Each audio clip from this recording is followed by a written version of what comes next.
Welcome to the Parsha Perspective. Each week, we will delve deep in a weekly Torah portion to find a practical and insightful way to enhance your daily life.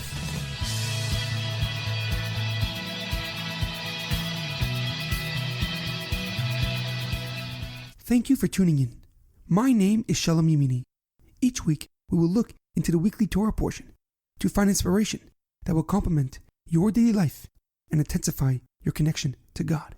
This week's Parsha Perspective is dedicated in honor of the birthday of Eliyahu Ohr Ben Chana. May Hashem bless him and his family with a year filled with much success, health, and happiness. This week's Parsha Perspective is also sponsored in memory of Shlomo Ben Edward. May his soul be uplifted and his memory a blessing. This week is a double Torah portion and the end of the book of Bamidbar, Parshas Matos and Massei.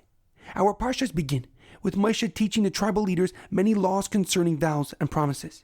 Hashem then instructs Moshe to wage war against the country of Midian. This battle was in retaliation for the chaos they created amongst the Jewish nation.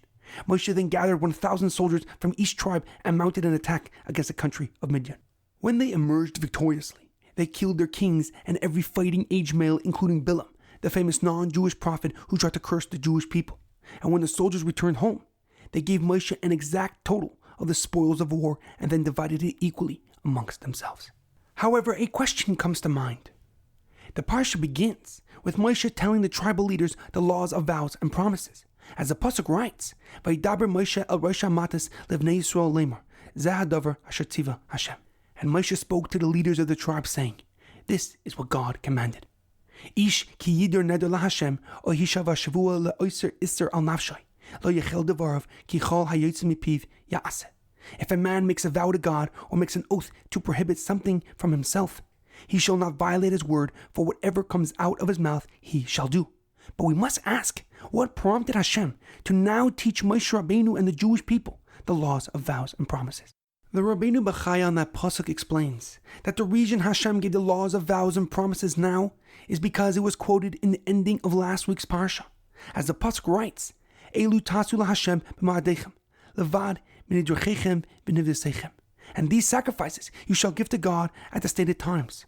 And this is in addition to your vow and free will offerings. And since vowed sacrifices were mentioned, Hashem taught the rest of the rules concerning oaths and promises to Moshe Rabbeinu and the rest of the Jewish nation. However, the Lubavitcher Rebbe gives a deeper and more powerful explanation.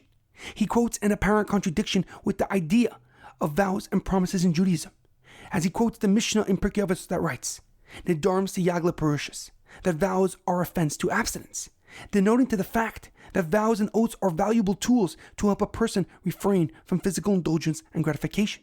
However, there is also a Talmud Yerushalmi that writes in the Nedarim that there's no need to add more prohibitions in one's life, for the Torah has already prohibited all that is forbidden to the Jewish people.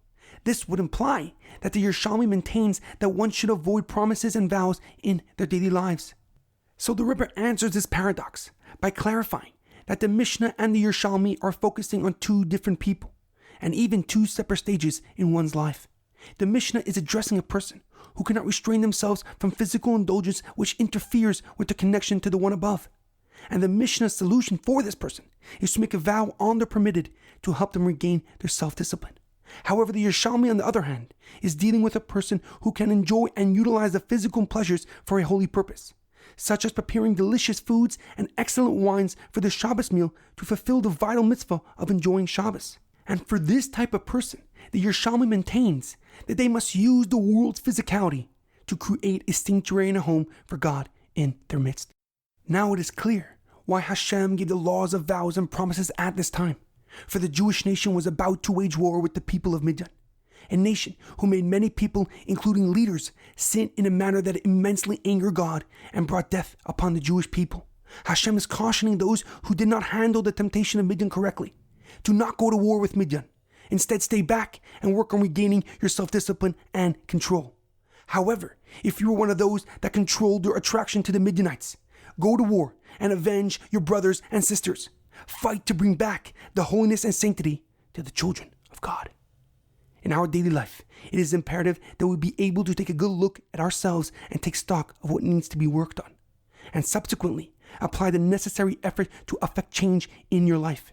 For discipline is the bridge between achieving your goals and accomplishing your potential. There's an amazing quote by Abraham Lincoln. Discipline is choosing between what you want now and what you want most. Have a great weekend and good Shabbos.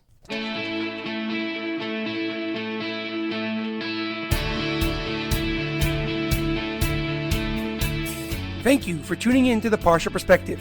Check out our website, theparshaperspective.com. Send thoughts and comments to theparshaperspective@gmail.com. Till next time, thanks for listening.